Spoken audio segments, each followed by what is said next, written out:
Thank you guys so much. We're going to get started with our last panel of the day.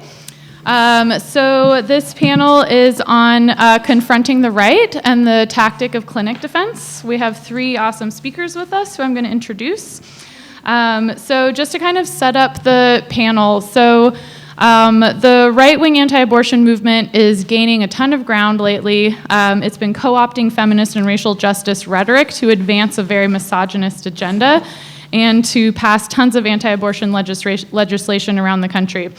Trespassing incidents at clinics have increased since 2017.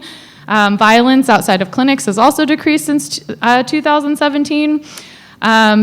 Just like a couple of stats, the National Abortion Federation has documented that there's been an increase in trespassing incidents from about 247 in 2017 to about 823 incidents in 2018. Obstruction incidents at clinics have also increased from about 580 to about 1,700, and threats of violence against clinics have doubled from 2017 to 2018, increasing from about 30 to about 60 incidents. This is just in a year. So this is clearly a trend that kind of post-Trump, we're seeing a lot more violence, we're seeing a lot more agitation outside of clinics.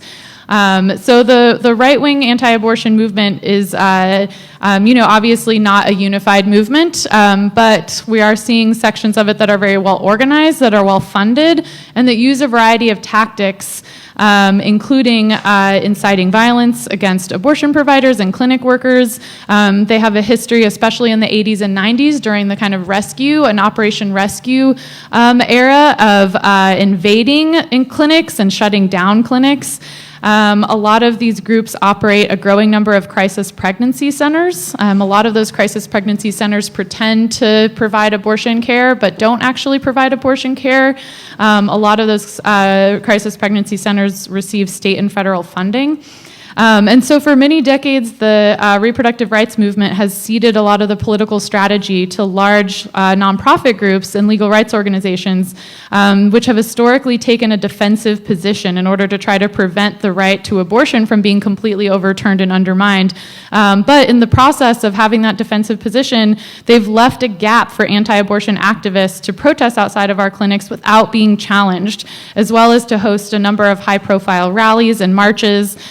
And they've attracted a lot of media attention, especially among a new kind of group of young pro-life feminists, they kind of style themselves.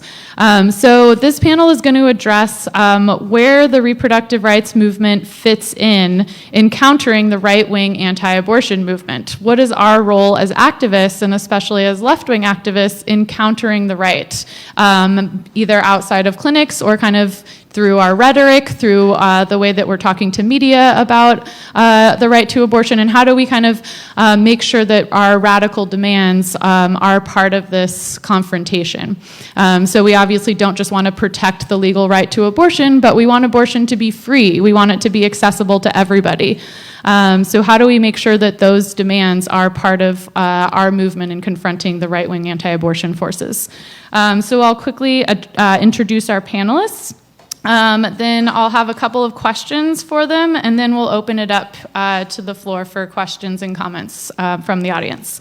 So Emily Janakiram is a member of Red Bloom, and she's a writer whose work focuses on gender, history, psychoanalysis, and capitalism. Lizz Winstead is co-creator and former head writer of The Daily Show and co-founder of Air America Radio. She brought her political wit to The Daily Show as a correspondent and later to the radio waves, co-hosting Unfiltered, Air America Radio's mid-morning show with Chuck D and Rachel Maddow. Lizz continues doing stand-up, but spends most of her time at the helm of Abortion Access Front, which was formerly called Lady Parts Justice League, a New York City-based reproductive rights organization that she founded in 2015, which uses humor and outrage to expose anti-choice hypocrisy and mobilizes people to take action in all 50 states. And Megan Lessard has been an organizer with NYC for Abortion Rights since 2017. She has a background in public health and currently works in healthcare analytics. Lizz, do you want to go first? Sure. Okay, great. Thanks so much. Yeah. Can Can I take a point of privilege on the last conversation about Hyde and Medicare for All? Absolutely. Because I just wanted to add a couple of things to that conversation. And the thing that there's so much to do in tandem to make sure that this stuff doesn't happen. Because if we were to have the good fortune right now of having Hyde repealed, the people that are able to provide abortion would have to fund each abortion to the tune of about $400 per abortion, and clinics would go out of business really fast, especially the indie clinics. And so what we need to do is get Medicare reimbursement rates up. We also need to make sure that everybody who can provide an abortion should be able to provide an abortion, and we need to really be working on self-medicated abortion so that we can make sure that when those things happen, we're not stuck in a position, and if the right actually could figure out that if they repealed Hyde now, that clinics would close. We saw a clinic close in Illinois this year when Illinois passed the Reproductive Health Act.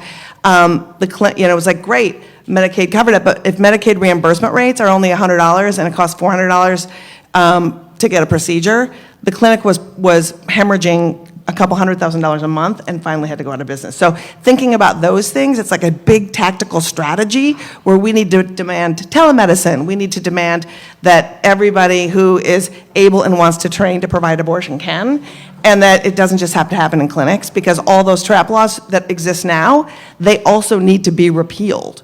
Right? You could say, oh, yes, we're going to cover abortion, but you still have to have a facility that has all these bullshit regulations. So it's a lot of work that we all really need to do systematically to make sure that when we get Medicare for all, that we can they don't have any loopholes with which they can take it away. So I just wanted to say that because it's a lot. So having said that, I have been an activist since the 80s, and I first started doing clinic protection work before there was any kind of, it was like the Wild West. And it was during the time of the high violence in the 80s. I started out in my 20s, and there wasn't any buffer zone laws. It was wild. And one of the tactics that would happen a lot with the violence, there's the violence that you see and you know, and then there's the insidious other violence that we just had to teach ourselves how to protect ourselves from. And one of the big tactics that would happen is we would have to lock arms, because if they broke our chain, they would lock themselves to the doors. But a lot of times they would have the signs, and they would have their signs on sticks, and they'd have a tiny nail at the bottom of the sign, so they would walk by through the crowd and rip your legs. I have scars on my legs from it. And they would rip your legs so that you would break the chain, and then they would walk out, and then you couldn't find a weapon, you couldn't find anything. And that was like a big thing that they did. And so that shit started back then in the day, and that was when clinic escort programs really started happening. And like the first thing we learned is no matter how hot it is, wear thick pants. Like, give all your money to Carhartt, because those pants are really like the thickest, most durable ones for them to pull their bullshit. They would use keys. It was crazy. So we travel around the country right now. I'm on the road about 4 months out of the year, working with mostly independent providers, because they're the ones that provide 65 to 70% of all abortions that are early. When it comes to later abortions, they provide and that's into the second trimester, they provide about 85%, and when it comes to abortions in the third trimester, they provide about 95%. And people don't even know that they exist. They're not part of a Planned Parenthood consortium, they're indies. We work extensively with patients and with the clinic defenders and the clinic escorts in those communities. I'm somebody who believes that my activism is invited to the clinics to help how they deal with things, because what's happened so often when we have been in areas where like there's no area that the cops are good, but there's areas where the cops are a little bit better. So, but that's mostly nowhere. So what happens in these communities is if there is not an organized way to counter protest, I was at a clinic for 3 days in Raleigh, North Carolina, and a protester would stand behind me and push his penis into me and then call the cops on himself, saying I assaulted him. Every time he calls the cops on himself, it's a mark against the clinic to have cops come to your clinic. The right wing then uses that, and then they get all kinds of, like, they bring that to the city council meeting with that the protesters incite violence. So I just say, I really love the models of Jackson, Mississippi. I love the models of Houston, Texas, where they have, they work in teams where there are people who defend verbally against the protesters outside, and then there's people who only escort patients in. So they work in pods. It's super effective, and what they see that's very successful is if you're engaging with a person,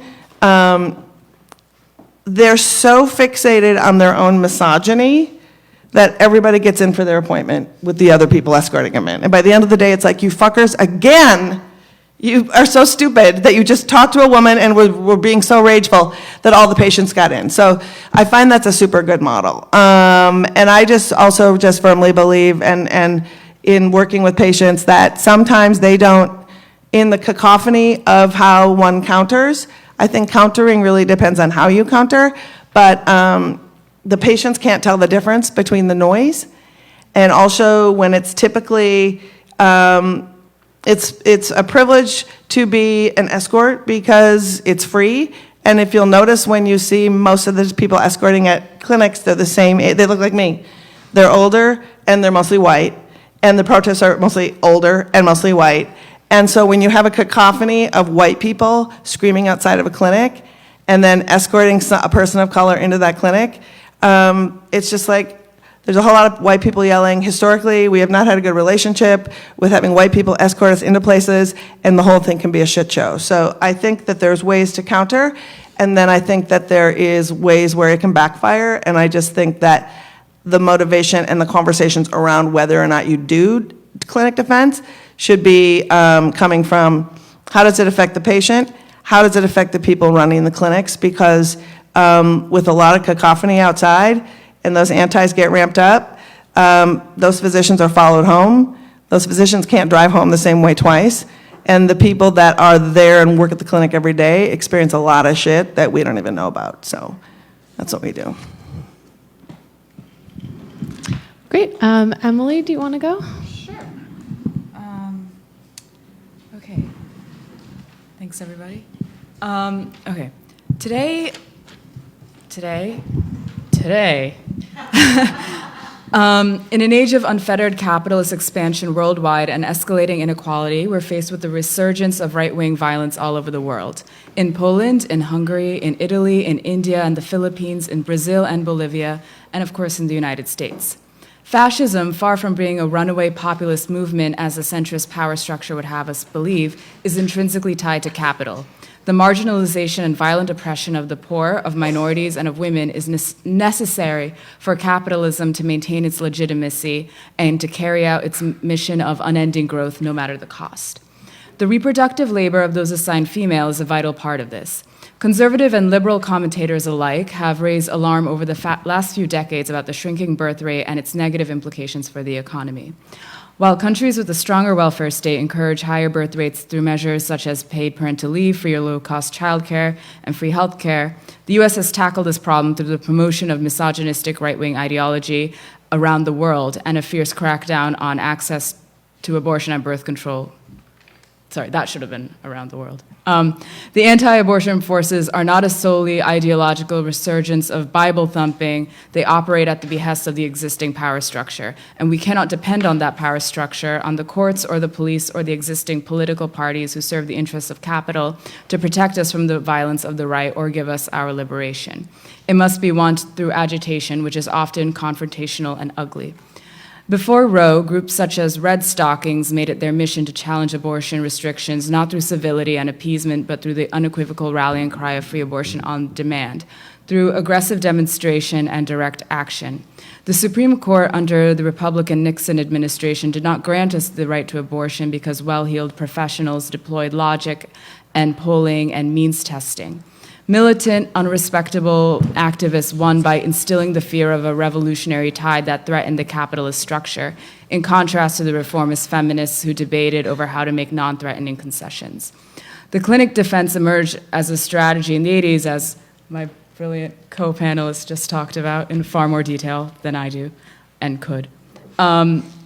But in any case, to make a very basic summary, they mobilized under the auspices of the Reagan administration, which concerned about the shrinking birth rate in tandem with the escalating neoliberal state, which stripped us of the remaining aspects of a social safety net that we were still clinging to, made it their work to invade clinics and do all the horrible things that Liz just mentioned, which I'm just not going to repeat. I wish I would have mentioned all of them. Oh, yeah. That was just a couple, sadly. And as the right, including its anti-abortion segments, has regained ground over the decades, these groups have become emboldened to renew these tactics, to use violence and intimidation to achieve their political ends. So first it starts with reclaiming space outside the clinic, as we've seen, and now groups like Red Rose Rescue have escalated where they're actually going into the clinics again, and in a campaign of harassing patients. So right now, they're misinforming, they're cajoling, they're doing it verbally, they're not doing it as violently and as militantly as we might have seen before, but that's, it will escalate to that level if we don't do something about it and make them feel unwelcome in those spaces. They're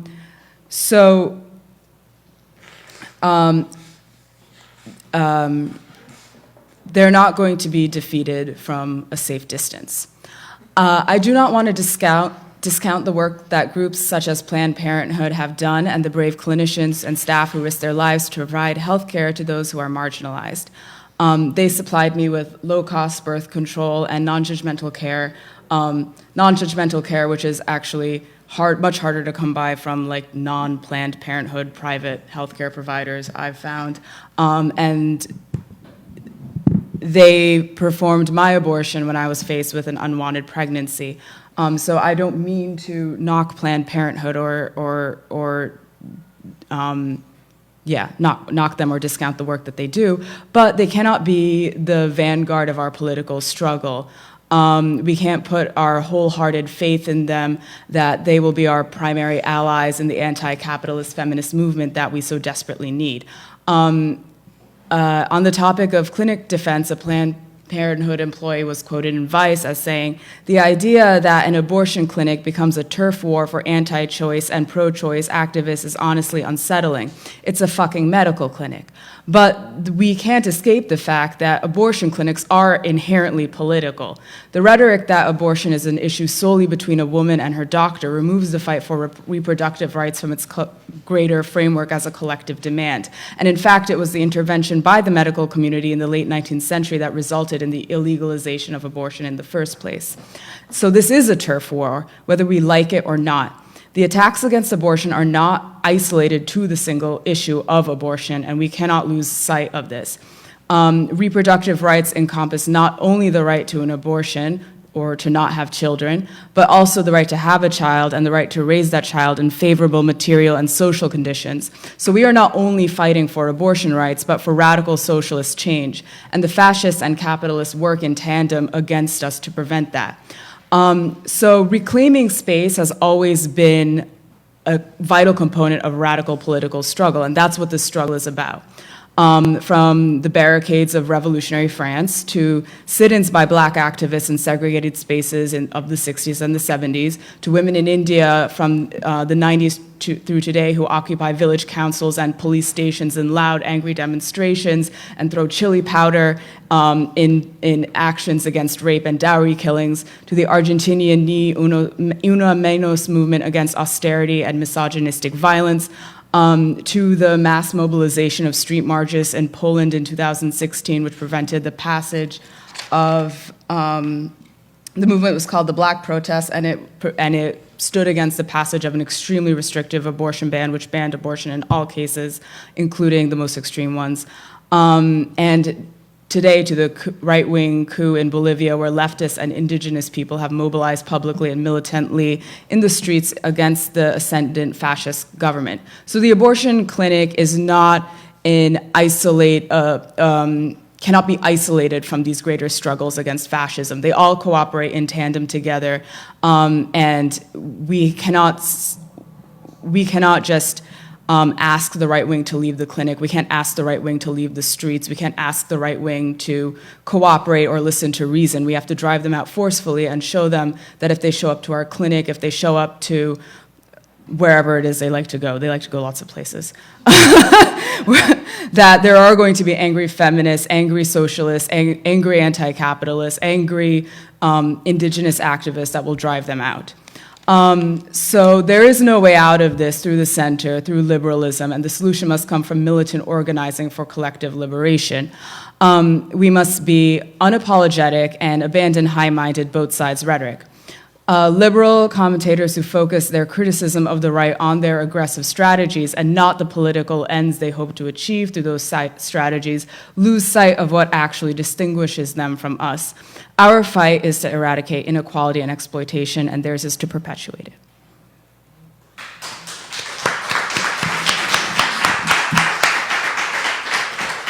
Thank you. Megan, do you want to go next?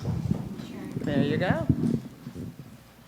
My talk will consist of me just quoting Emily's talk. Sorry. Okay, wait, can we pull this up a little? Thanks. Okay. So I wanted to start my spiel by sharing what I saw at an activist event last weekend, because I was really impressed with the way that it was organized, and I think it can be instructive as we think about ways to mobilize our communities around reproductive justice. So the event I attended was the culmination of a series of weekly actions that began earlier in the fall, and the group coordinating the actions is actually based out of state. So to secure buy-in, they reached out to lots of potentially sympathetic organizations early in the summer, engaging them as partners in planning and building a really diverse coalition. They provided ample opportunities for ordinary, unradicalized people to plug in and contribute to the movement. And on the day of this final action, I counted 250, 300 attendees. Everybody was gathered at the central location in downtown Manhattan, and the event's organizers had prepared this whole pre-action agenda. They handed out, it sounds kind of lame, but they handed out these blue t-shirts and encouraged everybody to wear them, which definitely fostered this kind of weird ad hoc sense of unity. And everybody was encouraged to wear the t-shirts. You had to put them on. And during the lead up, the microphone was passed around to lots of different people who gave testimonies and made little speeches about why they had come out that day. People got emotional. There was singing. And then when everybody was sort of at the peak of their fervor, so to speak, the main organizers led the crowd on this half-mile march to the actual location of the action. And I participated, but just as an observer. And I just looked around and saw that there was no hesitation, no chaos. These people who, not all of whom had been particularly politically active, they occupied the sidewalks around the building that served as the target of this protest, as if they felt totally entitled to that space. Like they were protesters. And the visual effect was really striking, of hundreds of people, this intergenerational, multiracial crowd, all wearing matching t-shirts, packed really tightly on the street corner, singing and chanting in unison.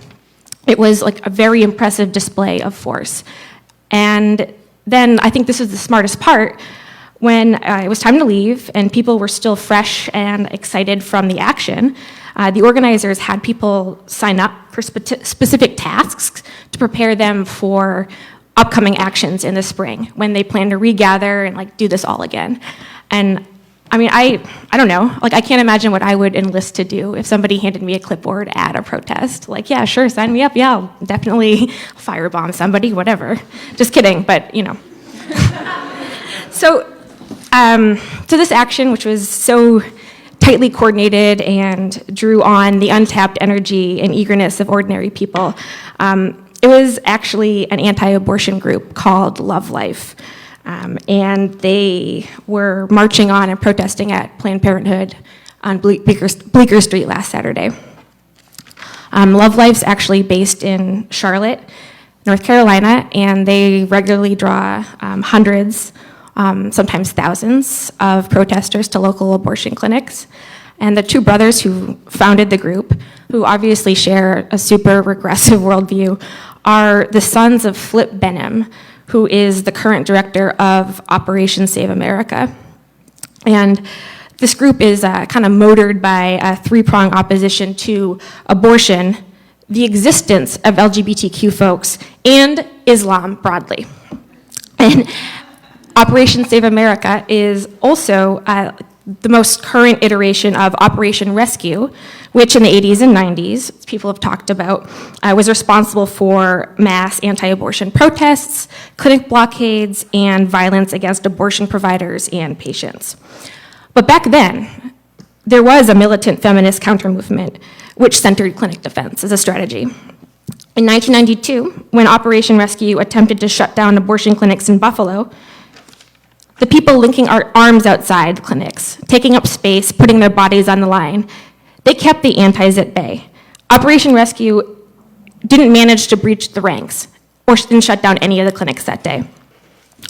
And this is a quotation from somebody who's been active with my group, New York City for Abortion Rights, and was involved with defending clinics against groups like Operation Rescue in the 90s. The next few times I was stationed at Eastern Women's Center at East 30th Street. Like Planned Parenthood, Eastern was ground zero for protests. At Eastern, there were hundreds of defenders and protesters. It was a zoo, but the clinic was never closed. The Operation Rescue leadership called for a retreat, and they went to pull some stunt instead at the Democratic Convention. It was a huge success. So, how did we get to this point now where the literal heirs to the most militant faction of the old anti-abortion guard are able to mobilize hundreds of supporters in New York with absolutely no opposition? I think that the sad truth is that the abortion rights movement slipped into complacency while the right just kept on organizing. We adopted the language of choice, and we shifted away from collective struggle, instead inscribing the individual as the primary agent of change, which is increasingly determined by one's ability to pay. Maybe we gave a sigh of relief or closed our eyes when Clinton was elected. Maybe we got used to hearing safe, legal, and rare as a mantra without thinking about how this might actually reinforce the idea that abortion is a bad thing. Maybe when we could have been building a movement that affirmed all choices, including the right to have children and to raise them in dignity, we just didn't. Maybe we looked away when welfare reform was immiserating poor and working class communities and demonizing black mothers. Maybe we just simply passed out year after year when Hyde was passed and passed over again. I think for too long we've put our faith in the institutions of bourgeois liberalism and the troika of the Democratic Party, Planned Parenthood, and NARAL that has dominated for the last several decades the political strategy around abortion rights. And like Emily said, I think Planned Parenthood provides crucial services. And I definitely think that there is a place for electoral politics, but professionalized nonprofits that are yoked to the democratic political machine should not be leading this struggle. Calls to sign online petitions or to make donations have been profoundly demobilizing. And the strategy of non-engagement hasn't made the anti-choice right disappear. In fact, anti-abortion legislation and aggression against abortion clinics are at a historic high. And groups like Love Life, okay, they get away with it, they're sneaky. They crouch behind the pretense of peaceful prayer, right? Because they know that it's easier in this country to critique political expression than religious practice. But they fucking know that what they're doing is political. And they're using the space around clinics as a place to raise consciousness, to build their movements, and mobilize for broader demands. And unfortunately, there's no way now to depoliticize abortion clinics. It's not possible.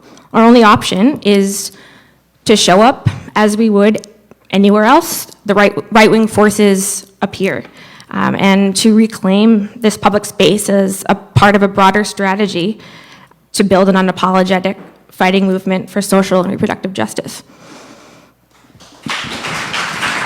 Great.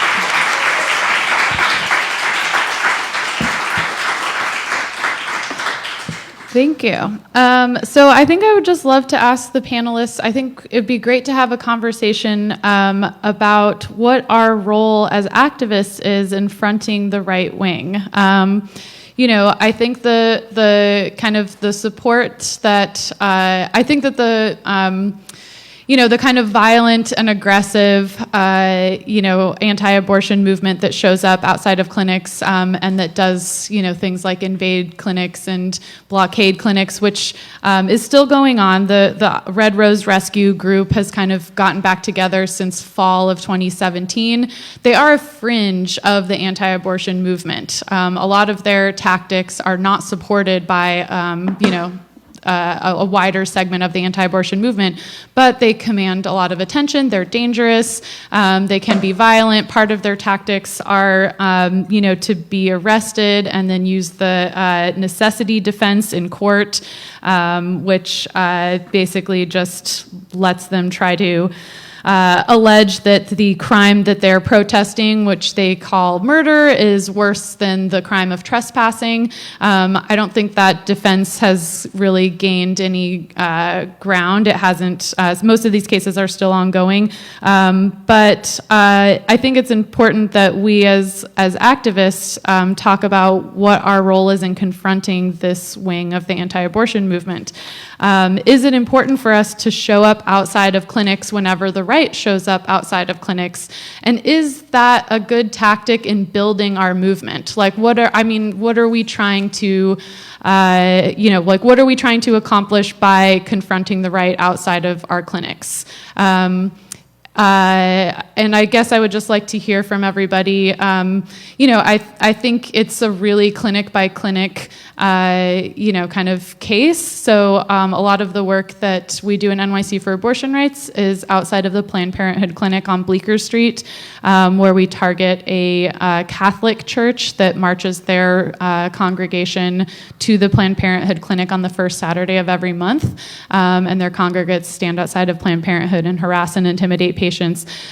That's a very different situation than a clinic that might be dealing with a completely different set of circumstances and different set of protesters that might be located in a different part of the country. So I think it might be great. I would love to hear, Liz, you talk a little bit about some of the clinics that you visited in other parts of the country, and just hear what tactics have worked, kind of at clinic escorts or counter-protesters or clinic staff, and how they've confronted those forces. Yeah. The first thing I would say is the New York City Planned Parenthood has the most protection of any clinic in the country. So when you go counter-protest at that Planned Parenthood, that Planned Parenthood has no fear of shutting down. And so that's something to think about right then. Our tactics are to go to where they are before they get to the clinic. I might push back a little bit on saying they organize at the clinics, especially with Flip Benham's fucked up sons.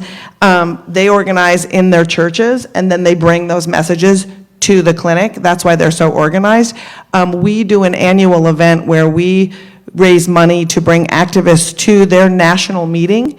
It was in Milwaukee this year, and we took out billboards the month ahead of time that said anti-abortion, anti-immigrant, misogynistic bigots are coming to your town, find out how you can fight back.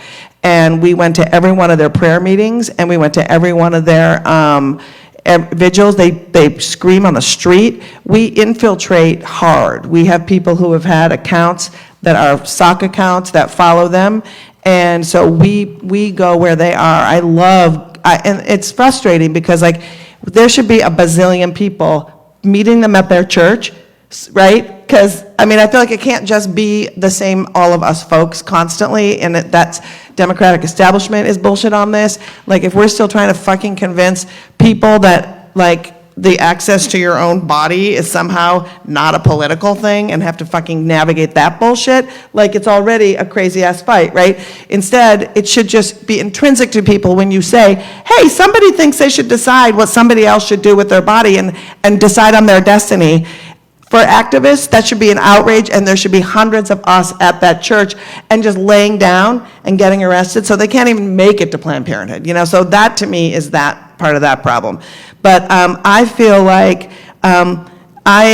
these people are monsters, and I think that the establishment politicians have looked at the Catholics, and because they're not as loud and they seem peaceful, their end goal is still the same. 100% misogynistic patriarchy. And so just because they're quiet, I mean, it's why they waited so long to get one of those rosary nuns to bring to the Supreme Court about the buffer zone. It's like, oh, she looks good. You know, the guy with the bloody fetus sign he doesn't test well in front of the Supreme Court, right? And so for me, we really, because we have heard far too often that I believe one side is making the clinics politicized, and that is the right, and that is the people, and they're terrorizing patients, and they're creating a space for providers. Providers are also leaving at a rapid number because of clinic harassment, because they're terrified, right? And because it's a losing battle politically. And so I'm just of the opinion that one side is creating a political battle, and if we know that they are gathering and meeting there, we need to expose them at their jobs, which is what we do. We go to everywhere they are to reveal who they are. We go in front of their churches. If a clinic wants me to help out, to divert, so that patients can be escorted by folks, I think that I'm happy to do it. I think that especially getting to know the wingnuts that are in front of every clinic, like the people who defend every week who are actually escorting people, they know the demeanor of the people, they know a lot about some of the folks who are there, and I think that working in coalition with the people who are escorting. Planned Parenthood, they have their own set of how they do things, and I'm not even talking about Planned Parenthood right now, because most of our activism is with the independent providers who are the radical, amazing feminist providers who provide the care and do not have resources to defend themselves from the ramifications, and they are in harm's way from the ramifications of bringing the fight there. They're super happy, and also just seeing that they are willing to take the fight away if you move them away is important. It's also important to talk about the fact that a lot of these people don't agree with each other and get along. So learning the tactics of the blue shirt people who have all the money in the world. That same weekend that they were in down at that rally, 4,000 of them were in Charlotte, and 800 of them were in Greensboro. 4,000 of them. They rented a stage. They took up the block. So they are funded by the Catholic Church, right? As are most of these fake abortion clinics. And then you have the radical OSA people, and then you have the Army of God, and then you have Abolish Human Abortion. So you have these crazy factions who are different ones are headquartered in different parts of the country and have different tactics. And so for us, working really hard with the reproductive justice groups and the escorts and the abortion funds and the social justice activists in those communities, because they really know who they are and how to do it. So we just do it how folks are doing it and doing it well, I think. Great, thank you. I have a question for Emily. Can you talk a little bit about how abortion rights activists can learn from other movements like the anti-fascist movement? What kind of tactics should we be taking from kind of anti-fascist movements that have experience confronting the right in public spaces? Sure. So the main thing to think about in this context is that the fascist movements work in tandem with capitalist movements as well. So what this requires is what Tithi so eloquently put earlier, and she's not here, as a militant minority that demonstrates publicly their own strength and their own numbers in standing against this machinery.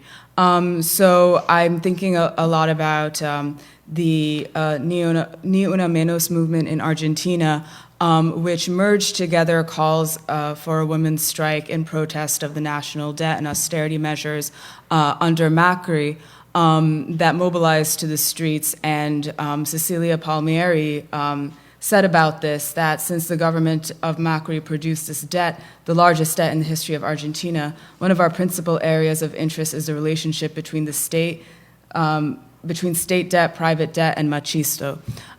So these protests must be merged together in a way that is public, is bold, and makes demands that go beyond the abortion struggle in and of itself. They need to locate that abortion struggle within a greater anti-capitalist movement, which is similar to the activities that repealed the abortion restrictions in Ireland most recently. And I mentioned this briefly before. In 2016, in Poland, the Black protests united feminist and anti-capitalist causes and engaged in mass mobilizations. They engaged in aggressive online campaigning. They targeted the right wing at their employers. And through this show of force, which was not necessarily violent force, but a show of a militant minority within an aggressively capitalist and misogynistic country, prevented the passage of this bill which illegalized all forms of abortion. And this was in a context where liberals also sided with the conservatives on this issue. In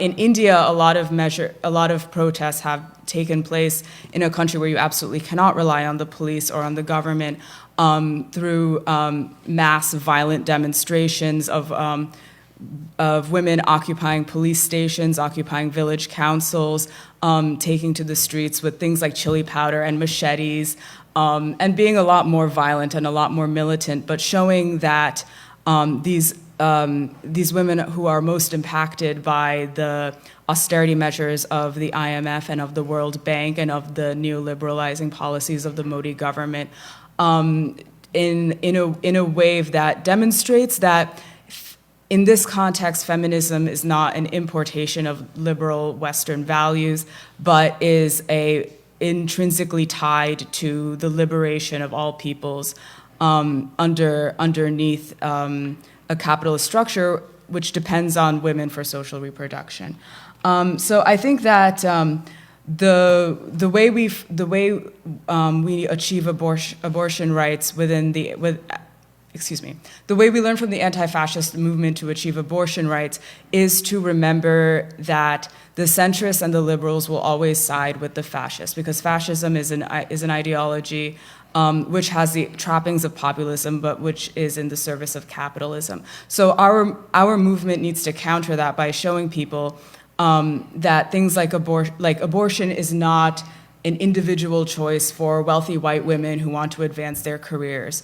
The anti-abortion right has been able to capitalize on this rhetoric, on the individual liberalized rhetoric of Roe versus Wade, as like you pointed out earlier, to talk about, to co-opt the language of racial injustice, and the language of pro-life feminism to kind of argue that abortion is a white woman's issue, for instance. And we need to position that, we need to reclaim that and position that within a greater anti-capitalist struggle, and remove it from the centrist underpinning that gives the right so much purchase as a fake populist, fake socialist movement.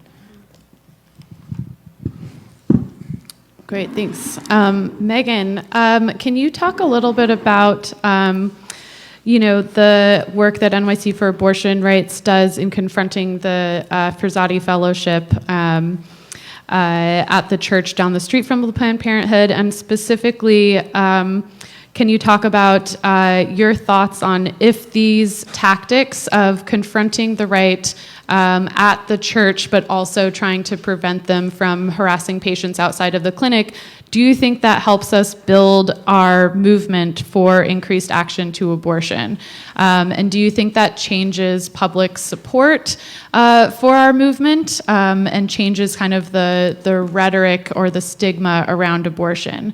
I would just love to hear kind of a little bit about your experience in NYC for Abortion Rights and how our movement has, or how NYC for Abortion Rights has potentially grown by utilizing these tactics, and what we can do to kind of help our movement grow further. Okay, let me think about that for a second. Yeah, New York City for Abortion Rights started in early 2017 in the wake of Trump's inauguration. And it was in this room that a bunch of kind of angry, disillusioned, politically homeless people came together and said, okay, the liberal establishment has really failed us here. They've sold poor people down the river, and abortion is going to be all but inaccessible to everybody very soon. And we are a group of people who've had various experiences with abortion and abortion clinics. We've been patients at Planned Parenthood, including the Planned Parenthood on Bleecker Street, which is the target of lots of anti-abortion protests. We've been doulas. We've been nurses, providers. We had and continue to have a diverse representation of people connected to providing and defending abortion rights. And we started by counter-protesting the anti-choice presence outside of Planned Parenthood. There was a national call for, these assholes to protest on this particular day, that February in 2017. And people just sort of came together in ad hoc fashion and said, okay, we need to push back. We need to counter-protest. And Planned Parenthood did ask people not to show up to counter-protest. They said, okay, we're going to set up a parallel venue around the corner away from the clinics, and you guys can set up there. And at the time, it wasn't enough. It was still part of the same problem of demobilizing people and also acting as if we didn't also have skin in the game, as if we weren't patients, providers, activists. And I'm not saying that you should ever just counter-protest willy-nilly. It should be coordinated, and as Liz said, the nature that you go about it really matters. It should be thoughtful. And so we organized for weeks, and we tried to have discussions with Planned Parenthood, and I think we have grown a lot since that first day when we had hundreds of people show up. And the church up the street, the Basilica of St. Patrick's Old Cathedral, they turned out about 200 people, but we outnumbered them.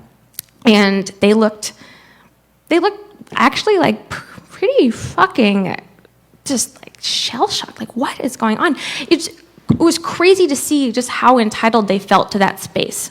And we were there disrupting that sense of entitlement. And so in the ensuing months and years, we've gone back to the clinic to counter those right-wing forces, but not without serious consideration and negotiations with Planned Parenthood. We have a working relationship with them now. We've met with their leadership. We've said, look, they're here. You can't ignore their presence. We would also like to be here to stay. what kinds of things can we do to minimize disruption? So, we changed up tactics. No, we don't chant in front of the clinic. We sing. Or, we do something like bring out a bunch of people with white umbrellas and stand directly in front of the antis so that they are invisible to patients.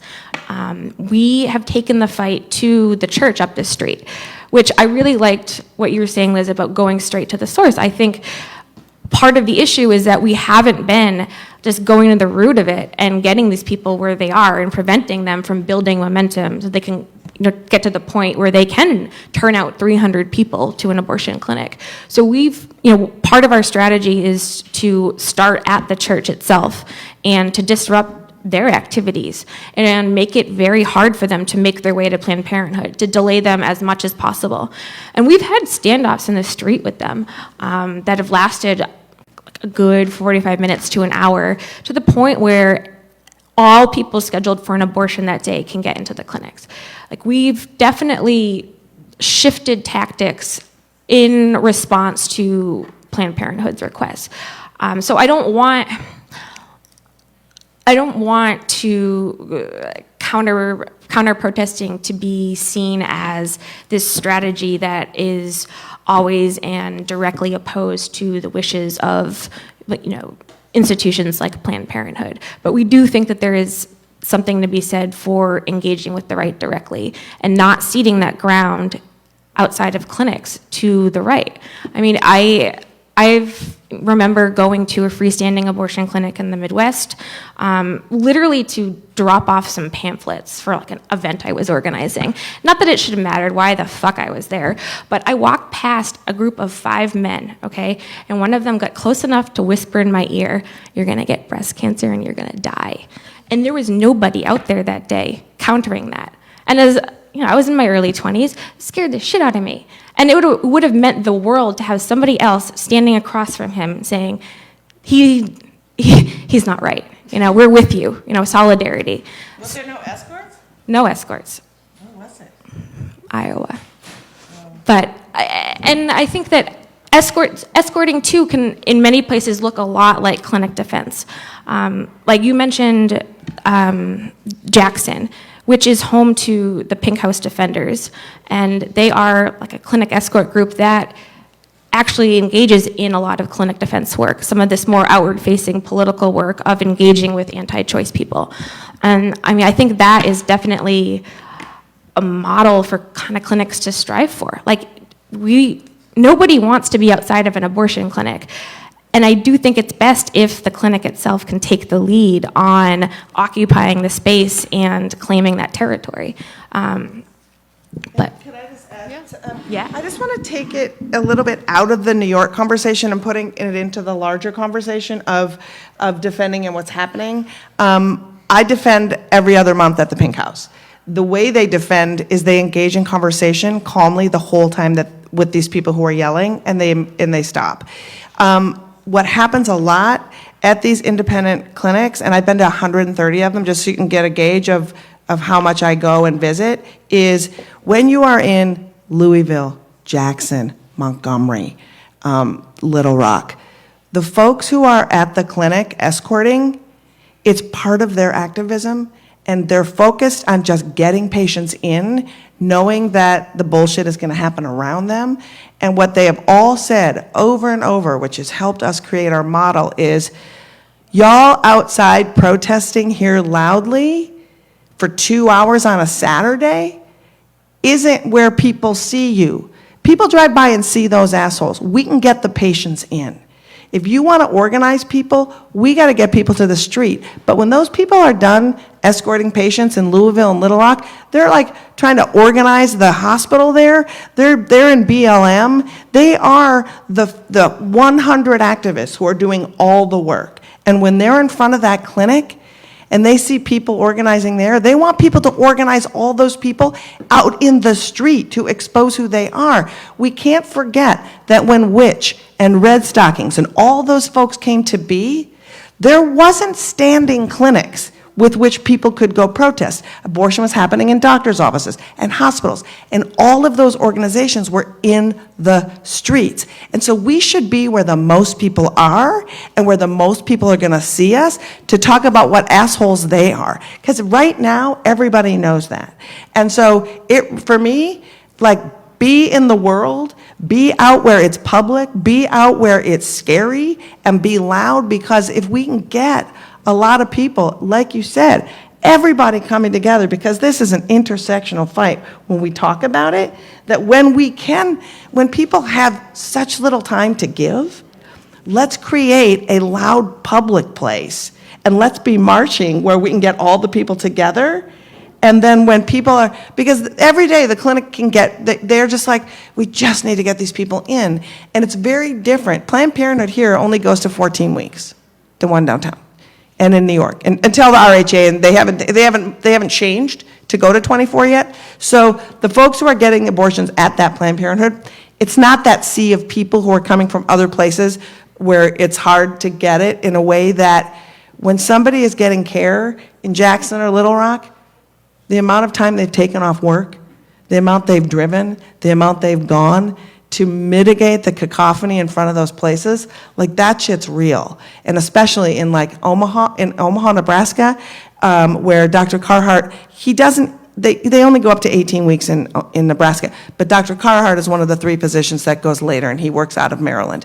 But they're like manic there. But people drive from, it's in Omaha. There's not a clinic for 8 hours in like any direction. And so the circumstances with which people utilize specific clinics is also something to consider as well. And that's why I always want to go back to how we fight these fuckers and how that affects a patient.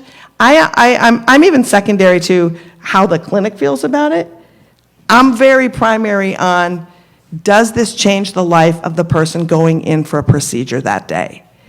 And if it adds to the cacophony, I'd rather mobilize and take that fight into the middle of the street, to their church, to where they are, and just keep that noise going in really, really loud and big public places. So that's kind of just how I think about it. So I just have one more question, and then we'll have a few minutes for questions from the audience. So just building off of what you said, Liz, I mean, why aren't there hundreds and thousands of people targeting Love Life and targeting Operation Save America and targeting all of these right-wing churches? I mean, the majority of people in this country support the right to abortion, and I think oppose a lot of these religious extreme groups and their tactics of trying to prevent patients from getting abortions.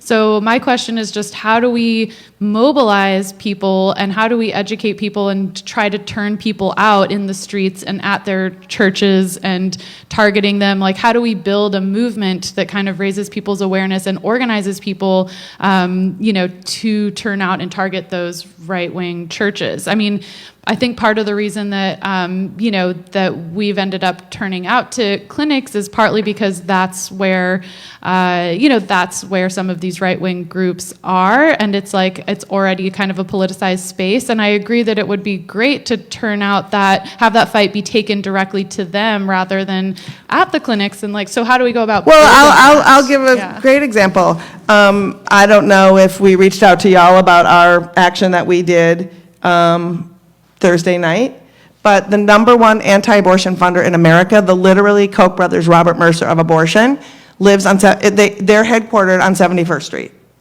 And we had an action, we put it out to all bunch of groups, asked people to come, asked people to partner, and we had 3 people come, and our team.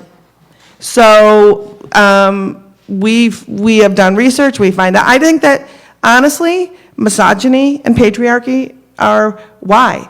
People don't show up for something that doesn't occur to them. Like, I just think people don't prioritize and understand. The panel had so much good things to say, the panel before this one, just about, how is it that we get folks to completely feel it in their bones that the fact somebody with a uterus, his whole life is on the line because the government feels like it's okay to take that. And if people that don't have uteruses aren't invested in understanding the human rights of that and don't feel within their bones and understand that they want to fight for that. Also, we have a media that talks about it not at all.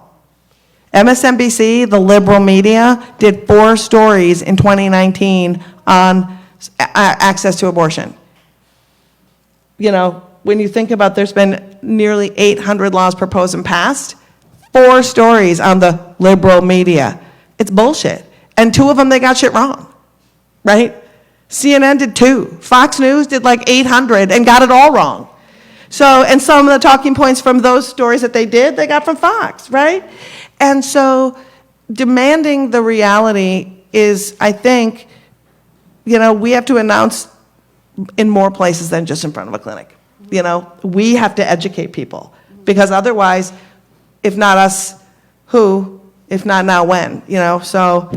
And what's the role of like Planned Parenthood, NARAL, like other kind of prominent reproductive rights organizations in helping to build this movement and target these anti-abortion? Here's what I think. I think people who have like, they do their thing. I'm not really like, if they do a cool thing, I'll jump in on it. But I'm too busy trying to get people who have the passion and the boots and the will and the want to make a larger noise. I'm not in the business of respectability politics, and I never have been, which is why I'm not, you know, going, yay, and lobby. I don't go to lobby day. Like, I just, like, don't do that because I talk the way I talk, and I feel like I want to connect with people and help them recenter all of this shit. You know, their role is that they're there and they're going to try to drive the narrative, and that's why we need to be in coalition and be scrappy and be part of our own larger narrative. Could we take a few questions?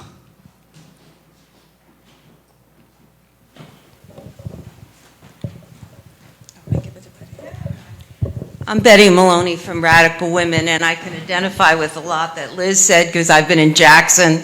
I've been, Radical Women got the first conviction of the firebomber, Curtis Beseda in Everett, Washington.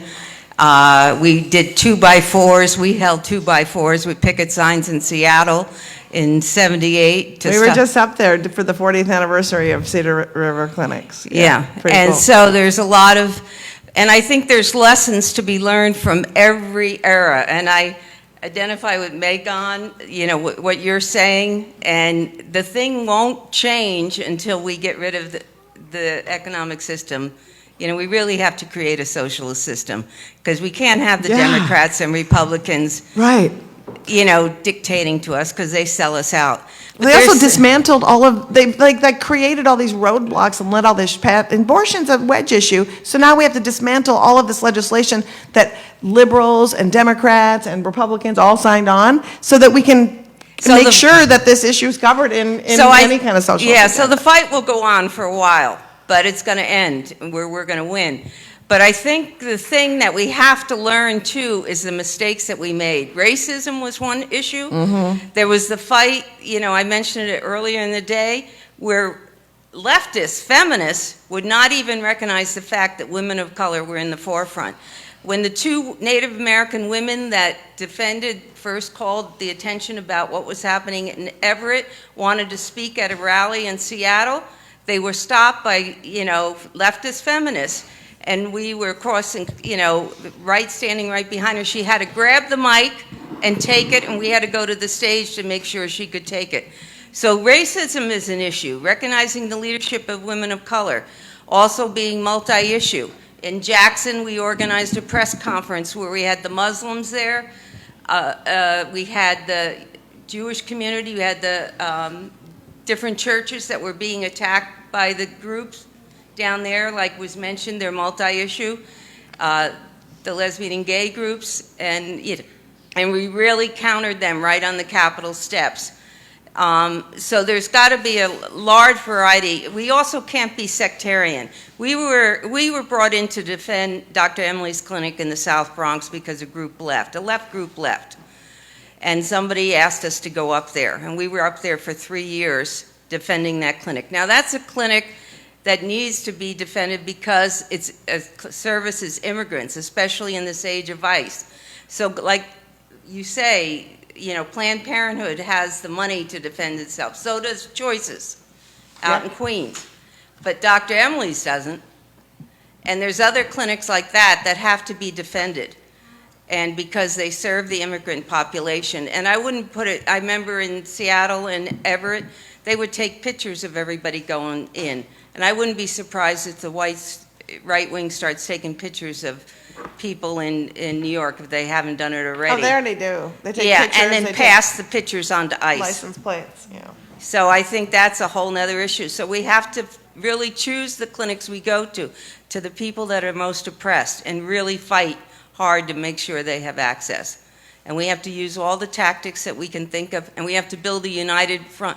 I didn't hear about your demonstration. Radical Women didn't on Thursday. We would have come. So I'm going to give you my card so that you can. So, you know, there is sectarianism, and we can't let the left be divided. Thank you. Can we take a couple more questions? Hi, I've got both a comment and a question. So the comment is about like what you were saying about how we lost suddenly a lot of people, or we become very like the feminist movement has just backed off on the issue about abortion and has framed it from the perspective of choice as opposed as a class issue, which is what it is, because when abortion is banned or abortion is very restricted, the folks that actually suffer are people of color, people with lower resources, and that's something that is very clear, for example, in Latin America, and that's something that when, like, the Ni Una Menos campaign and the pro-choice or pro-life, which I think we should reclaim the word pro-life, because we are pro-life, like the people that don't care about women's lives are not, made is that they shifted the discourse at a national level from is abortion good or bad to are you in favor of abortions in hospitals or abortions in backstreet alleys? Because there is no way that you're going to stop them. And I think that's something that we need to take away and ensure that our discourse doesn't go on like it's a thing about choice. No, it's a thing about dignity, about having the right to have a life of dignity, and that's what reproductive justice is and should be about. And the question is whether you guys, because I'm not from the US, I don't know how it works over here. Do you guys organize with, for example, feminist religious groups like Catholics for Choice? And is there like, if most of the anti-choice protests come from very religious centers, like what are the strategies at the moment for infiltrating them, like at a wider scale? Is there a strategy that is currently being put in place, or is it like isolated cases? I don't know.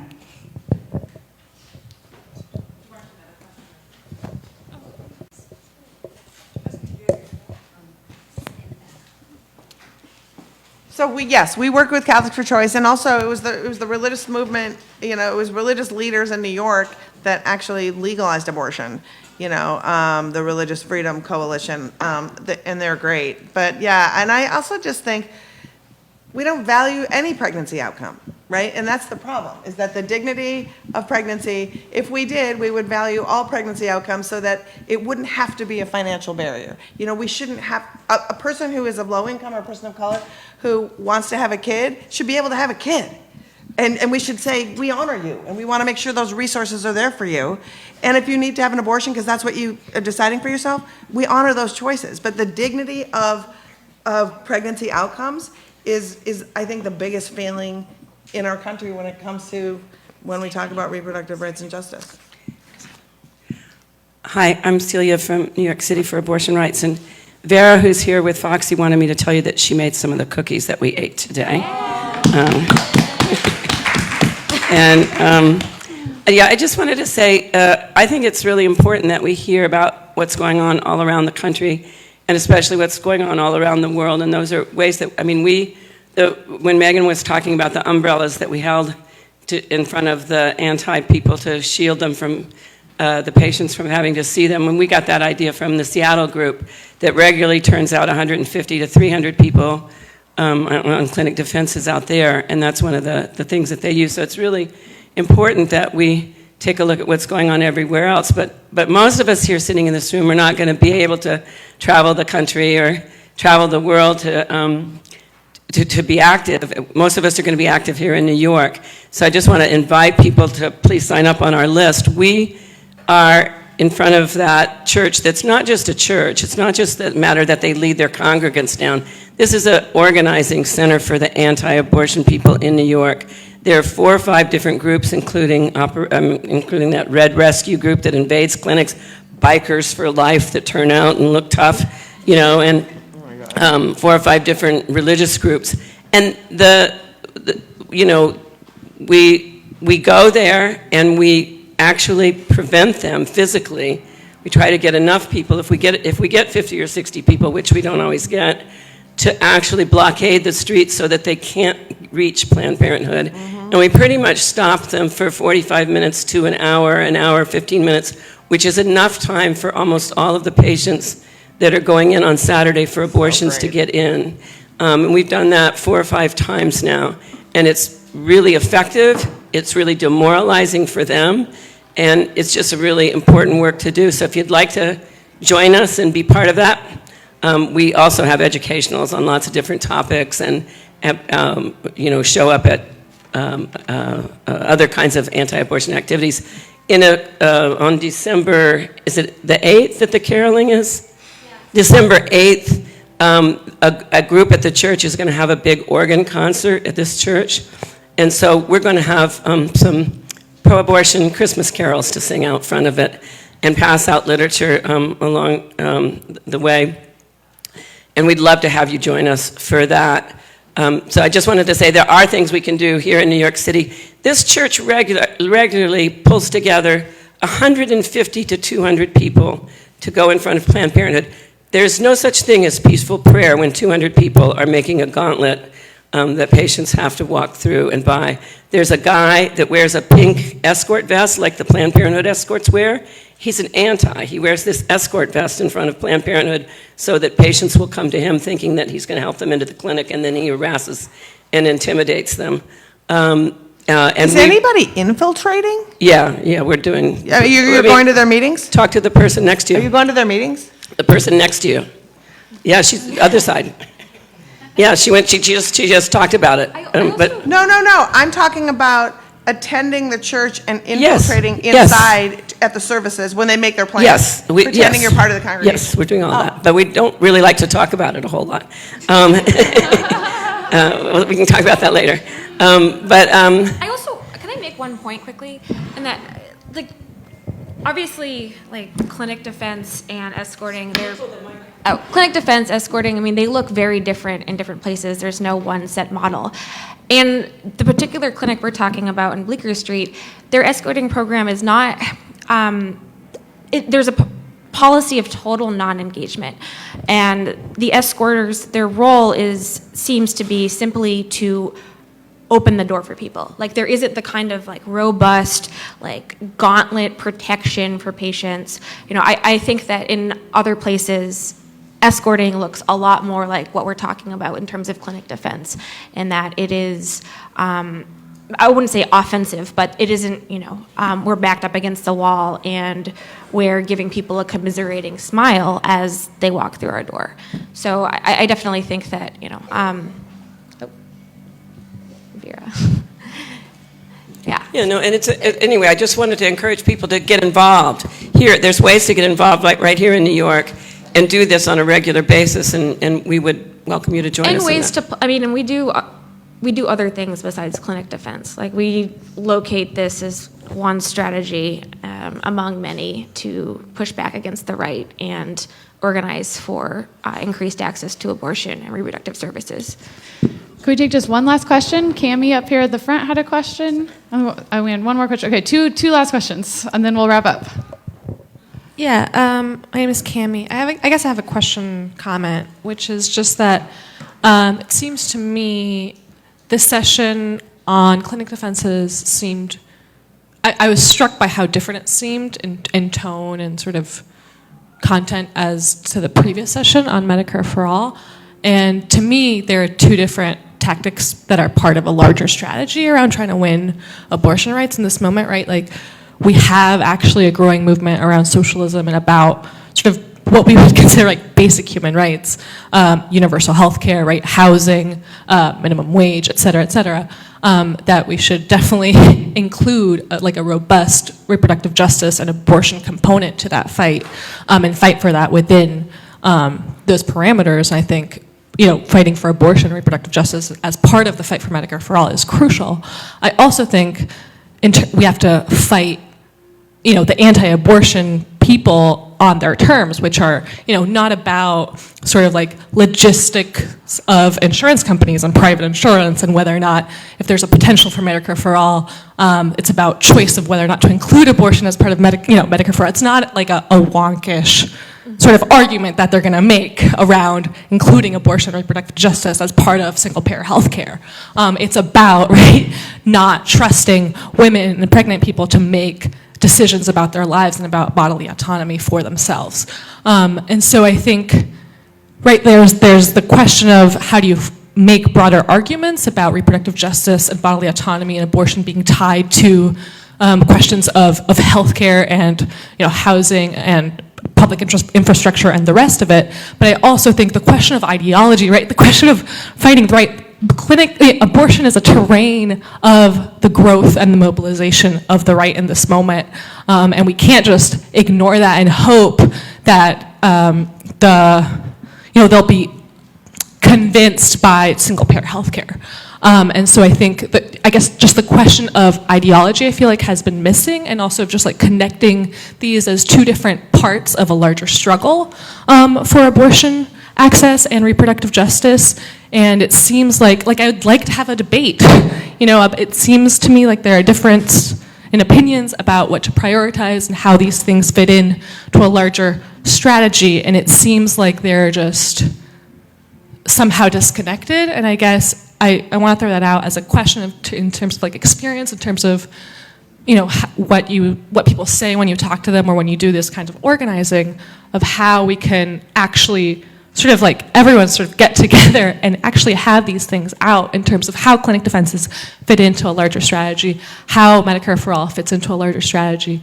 But I do think it's absolutely crucial to actually fight back against the anti-abortion terms of the debate, which I don't think are about like insurance companies. Did we have one last question over here? And then we'll get some last responses from the panelists, and then we'll wrap up. Well, thank you for extending allowing me for my question. I guess I'm sort of adjacent to escorting and clinic defense. I'm wondering how, like the work of like the Jane Collective and empowering individuals to kind of autonomize reproductive choice kind of fits into the discourse, and bringing it back down to just the human level and saying, if you're going to try to fuck with us, we're going to take this into our own hands. All right, last comments from the panelists about those last two questions? Yeah, I would say that there's a really strong movement. SAS is an incredible organization working on self-managed abortion.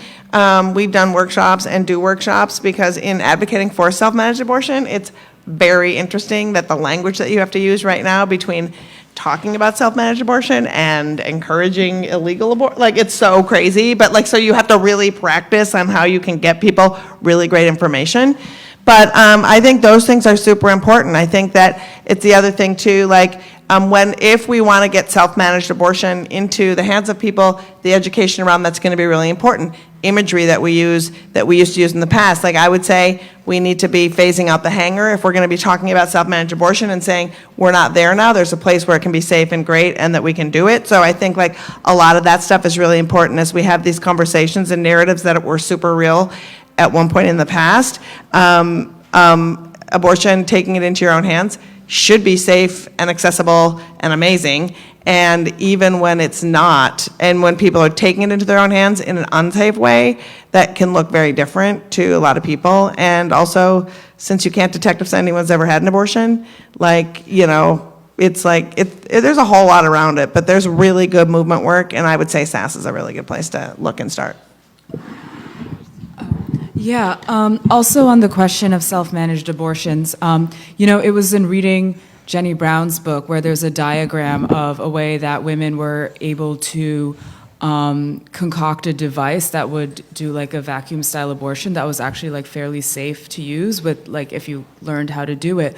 And not only that, with that came a big training to women or people with uteruses about what their own bodies looked like on the inside, which is something that's denied to most of us in much of the country. And, you know, so I totally agree with my comrade, Liz, that it's a bit tricky to kind of just say self-managed abortions and not sound like you're saying coat hanger abortions. Yes. But more like in a broader context, this is like a ground where we fight the over-medicalization of abortion that's made it hard to access.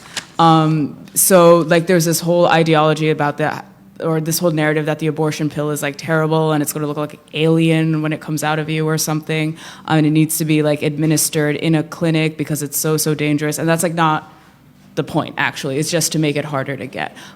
Similar to the ways in which abortion clinics are being closed is through all of these onerous restrictions under the guise of safety and doctors knowing what's best. Abortion clinics have to report an incredibly invasive set of data to government agencies in a way that no other medical procedure requires under the auspices of patient safety and patient care, but what it really is about is surveillance. There was one in Missouri recently where at the hearing to keep that clinic, the last remaining abortion, Planned Parenthood in Missouri open over like its clinical suitability. The state health department admitted under oath that they had been tracking the dates of patients' menstrual cycles in an Excel spreadsheet. So yeah, I think like it's important, like we should definitely know and train ourselves how to do self-managed abortions, but this should also open up the greater discussion of like why it's over-medicalized in the way that it is and over-professionalized. And that's a new thing. That's the part that's massively frustrating. Doctors weren't doing abortions. All of a sudden, doctors were forced to do them. It was like midwives and just people, and we're just like people were helping each other with abortions. And then all of a sudden, the medical ka-ching. Yeah. And nightmare. I want to respond first to Cammie's comment. I definitely agree that we're talking about abortion access. It's easy to sort of get caught up in the logistics of it, right? Like, how are we going to fund this? And like, yes, okay, it's true. Like, we need to have the capacity to be able to provide abortions to many more people should it suddenly become, should Hyde fall, for instance.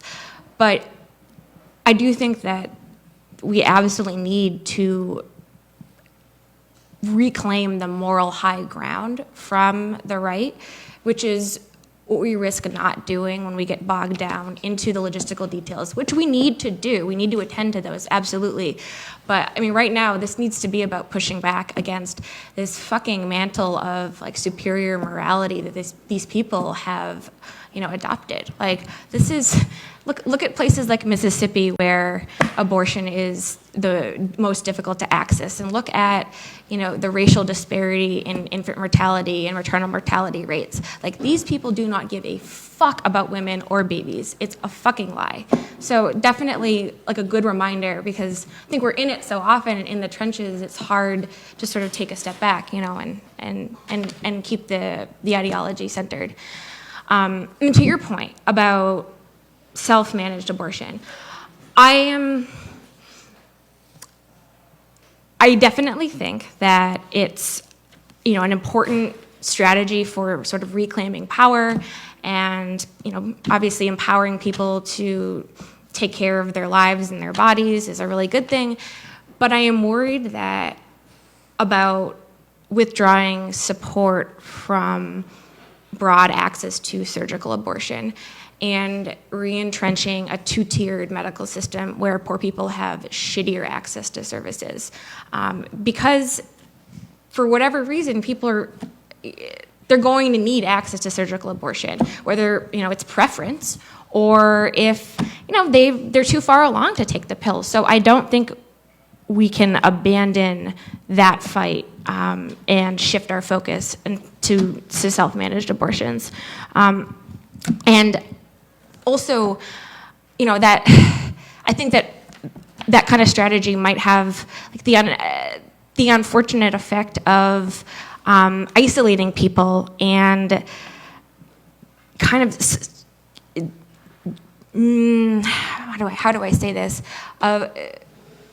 of putting them at risk of the kind of surveillance that like poor people are subjected to without broad support. If it goes wrong, okay, if you're managing it incorrectly or there's a complication and you go to the hospital, who's going to get questioned? Who's going to get reported first? It's going to be people who use public resources, people on Medicaid, people who are relying on the state for the provisioning of like social welfare. So I'm afraid of sort of the loss of this collective support and solidarity that could come with too much focus on self-managed abortion. And finally, I think that for me, if we are going to fight for people to do something honestly like kind of potentially illegal and to take on this responsibility managing their own abortions, then we have to trust them and I trust people to I think that if we can trust people to take a pill that ends their pregnancy, okay, that could possibly subject them to scrutiny and violence, then we can also trust them to know the difference between a protester and an abortion rights supporter in front of a clinic. Like, I think we need to trust patients to be politically savvy enough to know what's going on and to engage in this struggle on their own terms. Thank you. I just need to do a little bit of pushback on that because someone going to have an abortion often hears noise. I've interviewed over 500 people about clinic defense and how they feel about that, and sometimes they just hear noise and they're not looking to see who's out there, they just hear the noise. And the second thing I want to say about self-managed abortion, when you take mifepristone and misoprostol, it is not detectable in your system. In international communities where people have been doing this for years, they are educated to know it's not, you can't, if you do not tell anybody you've taken the pill. I believe it's, someone else will have to correct me about which country it is, but it's the first half of the abortion pill is sold as a headache medicine in certain Latin American countries where women are instructed to take that to induce abortion. And there are the groups like Women on Waves who get the abortion pill to women who are doing it themselves, tell them that if you have abnormal bleeding or something and you go to a hospital, it's indistinguishable from a miscarriage. Yep. And I think that the thing about like the Jane Collective, the point of the Jane Collective was that it was a collective. Like women referred each other to their apartments or to, they would take turns rearing children. They would provide excuses to husbands or whatever. Like, I don't want to say like it was like a big friendly abortion sleepover, but like it's certainly. Can I attend that? Do we have it right now? But it certainly wasn't like giving a woman a mason jar and telling her to go into the bathroom and have fun, So like they were doing aspiration abortions. Yeah. They were doing aspiration abortions. They weren't doing medication abortion. Medication abortion wasn't invented until 1993, I think, in France. Yeah. And I think also like the idea of women self-managing abortions is very, very old and harkens to a time, and I'm just going to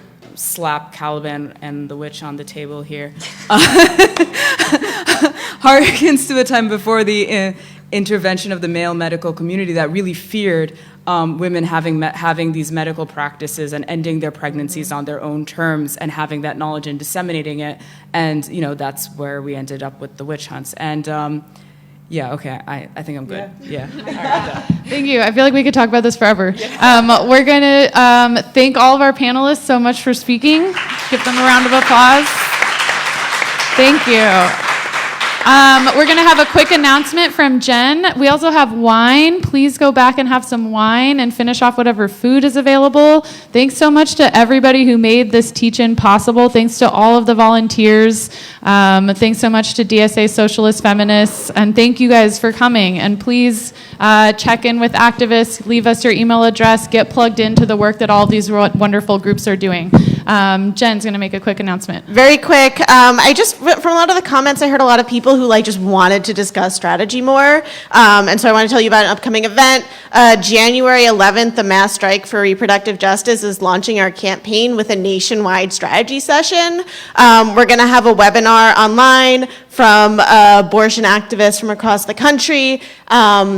And we're also getting people to host in-person watch parties who are then going to break out into strategy discussions after this national webinar. I think it's going to be, the panelists are going to be good. The discussions are going to be good. It's going to be very participatory, and it's all geared towards how do we build the national, radical, demanding, effective abortion campaign that we need and deserve. So if you signed in, you will I can probably send out information about how to join that webinar when we have it. Thank you. Thanks, everybody. And please, if you can, please donate. There's a Venmo account that you can donate to.